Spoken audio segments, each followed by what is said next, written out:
Today, I'm going to share with you 3 unbelievable stories about real people who suddenly found themselves in situations so unexpected, so insane, that their lives were forever changed, and in some cases, the lives of others around them were changed too.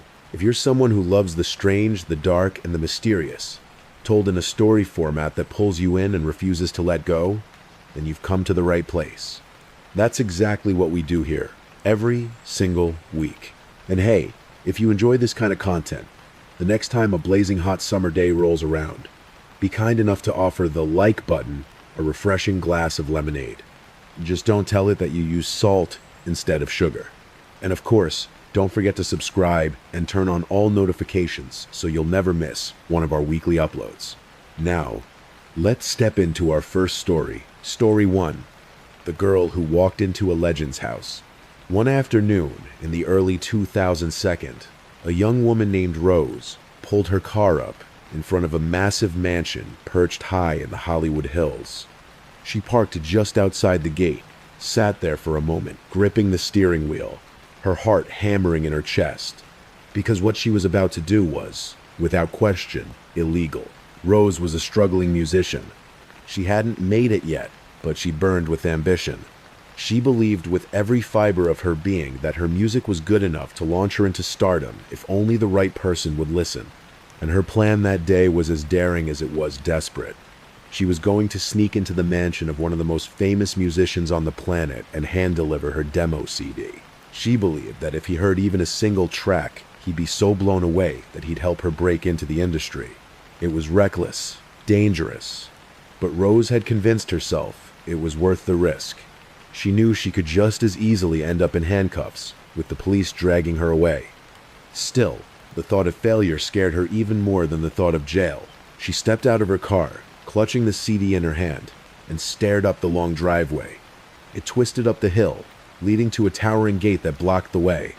Beyond it, the driveway stretched toward the mansion, a gleaming fortress on the hillside. The property was silent, still, almost intimidating in its grandeur. But just in front of the gate, Rose spotted a gardener tending to the lawn. For a split second, she froze. Would he stop her? Call security? But the man looked kind, almost gentle, so Rose made her move. With her last $5 bill trembling in her hand, she walked up to the gardener and said quietly, almost pleading, "Please, let me through. This is all I have. I just want to leave something." The gardener studied her for a moment, then smiled. To her shock, he nodded and took the bill. "Go ahead," he said softly. Rose could hardly believe it. The gate was open. She slipped through, her pulse racing, and started walking toward the mansion. All around her, she saw pristine gardens, expensive landscaping, cameras watching her every step. At any second, she expected armed guards to storm out and tackle her, but no one came. When she reached the massive front door, she hesitated. She knocked once. Silence. Again, nothing. On impulse, she tried the handle, certain it would be locked. But to her astonishment, the door swung open. Inside was a palace. Elegant artwork lined the walls. Expensive furniture glowed under the soft lighting. There were billiard rooms, wine cellars, and endless hallways of wealth. The kind of home you'd imagine for someone larger than life. And yet, no one appeared. The house was eerily empty. She wandered until she found a private elevator. Without thinking, she stepped inside. As the doors slid shut, she panicked, realizing the hum of the machinery might alert someone. Desperate, she pulled out her clunky old Nokia phone and called her mother. "Mom, I think I'm about to get arrested," she whispered, her voice shaking. But before her mother could even respond, the elevator chimed. The doors opened, and standing there, just feet away, was the owner of the house himself, one of the most famous musicians alive, casually strumming a guitar. For a moment, time froze. Rose and the superstar locked eyes, both too stunned to speak. Finally, Rose acted. Summoning every ounce of courage, she walked forward, placed her demo CD on a nearby table, and without saying a word, turned and rushed back into the elevator. She bolted for the front door, her legs trembling, but before she could escape, security intercepted her. She braced for the worst. Arrest. humiliation, a ruined future. But shockingly, the musician decided not to press charges. He simply dismissed her, unimpressed, uninterested in the CD she'd risked everything to deliver. That legend was Prince. Her dream of being discovered that day shattered in an instant. Prince didn't help her. He didn't make a call or offer advice.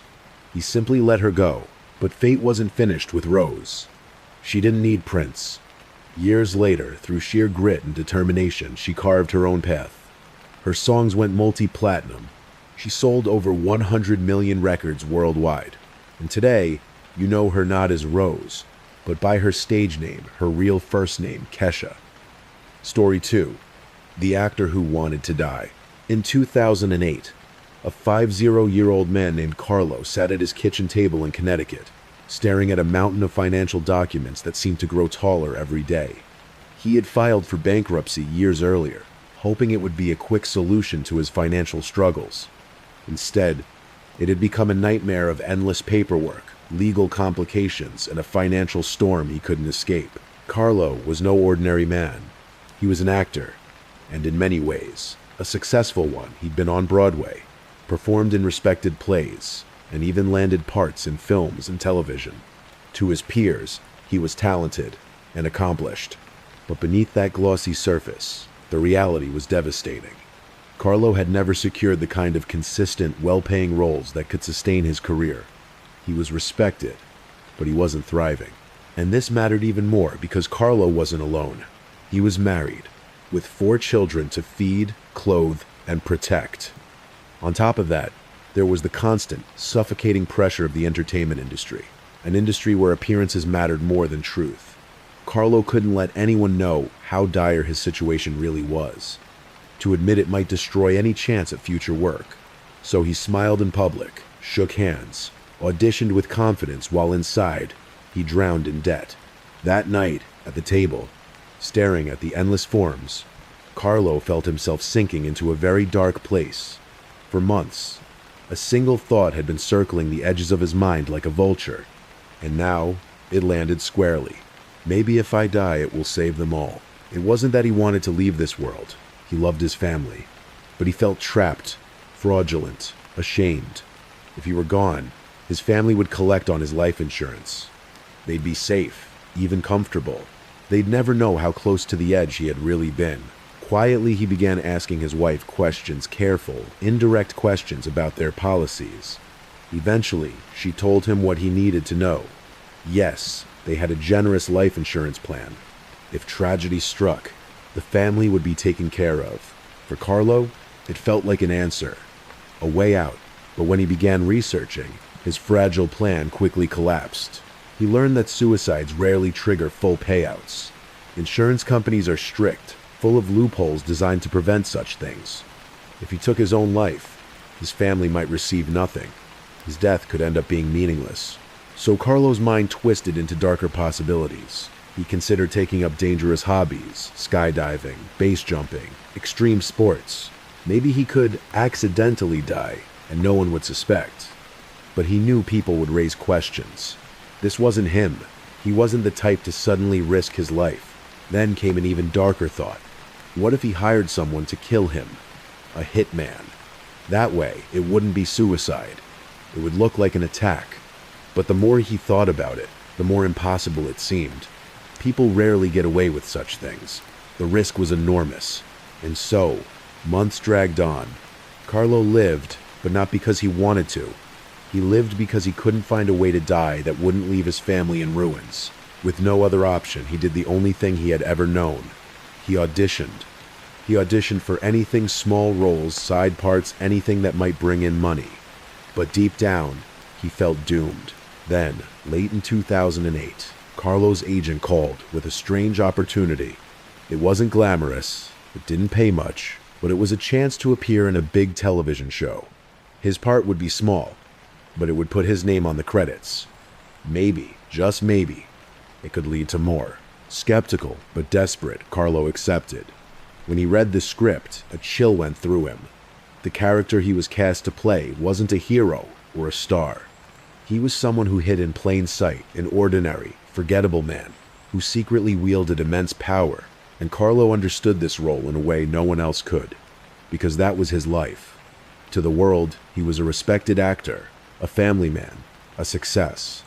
But in private, he was a man in ruins. He was the invisible man with a double life. When filming began, something extraordinary happened.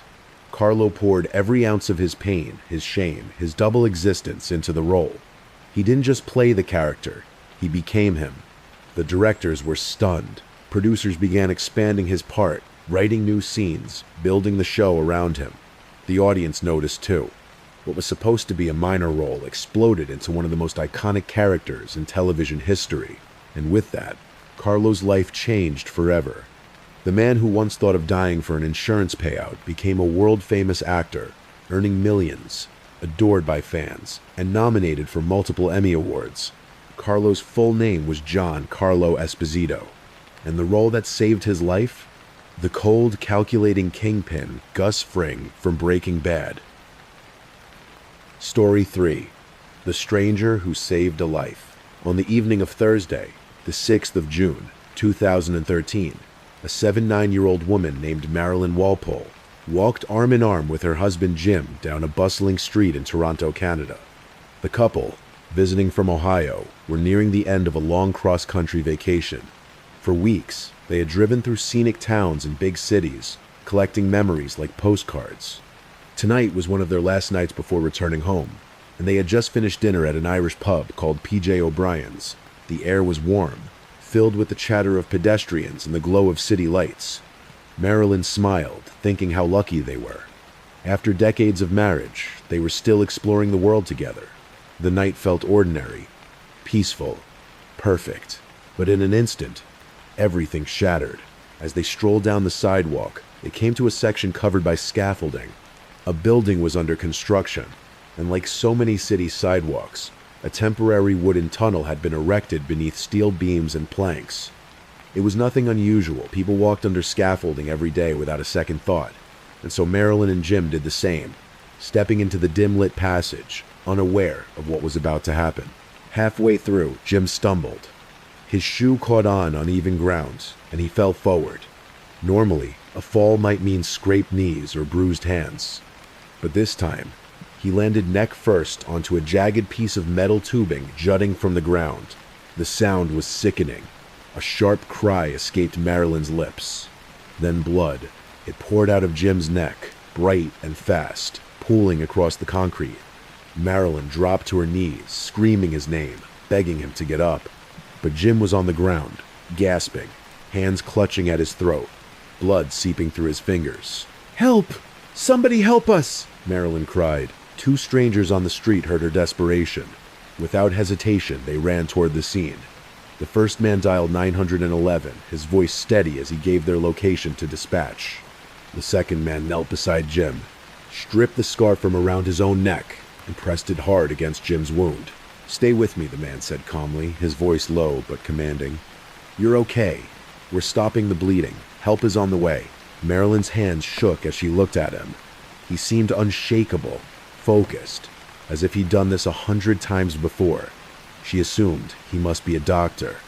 Who else could stay that calm while holding her husband's life in their hands? The stranger never wavered. He spoke softly to Jim, reassuring him. He spoke firmly to Marilyn, steadying her panic. "Everything's going to be fine. Trust me." Minutes later, though, to Marilyn, they felt like hours. Paramedics arrived. They whisked Jim into the ambulance, his neck bandaged, his life hanging in the balance. As Marilyn climbed inside, she turned back to the man who had saved them. "Please, your name. What's your name?" she asked, her voice trembling. The man gave a faint smile. "My name's John. Go. Be with your husband." And just like that, the doors closed, and the ambulance sped away. At the hospital, doctors worked quickly. Miraculously, Jim survived. His injuries required stitches, and his finger was broken from the fall. But it could have been far worse. The doctors told Marilyn something chilling. If the wound had been even 1/8 of an inch deeper, Jim's artery would have been severed. He would have bled to death on the sidewalk before help arrived. And if not for John, the stranger who had calmly held Jim's life in his hands, he might not have made it at all. The next day, As Jim recovered, Marilyn replayed the events in her mind. She couldn't shake the need to find the two men, the one who called 911 and the one named John who had saved Jim's life. But she had no way to contact them. No numbers, no details, only a first name, then a stroke of luck. At their hotel, Marilyn and Jim received a call. A man was waiting in the lobby. When they went down, they found the first stranger, the one who had called 911. He introduced himself as the owner of P.J. O'Brien's pub, the very place they had dined before the accident. He had tracked them down, worried about Jim's condition. Marilyn and Jim embraced him, overwhelmed with gratitude. Through tears, Marilyn asked, "Do you know the other man? The one named John who stayed with us? He saved my husband." The pub owner smiled knowingly. "I don't know him personally, but I know Huhi Island. You probably do too." And with those words, Marilyn's world shifted again. The man who had saved her husband's life was not a doctor, not a paramedic. He was an actor. A man whose commanding presence came not from medical training, but from sheer force of character. The kind of presence that made entire rooms go silent when he entered. That man's name was John Malkovich. For Marilyn and Jim, the trip to Canada became unforgettable, not because of the scenery or the vacation, but because a world-famous actor had knelt on a dirty Toronto sidewalk and quite literally saved Jim's life.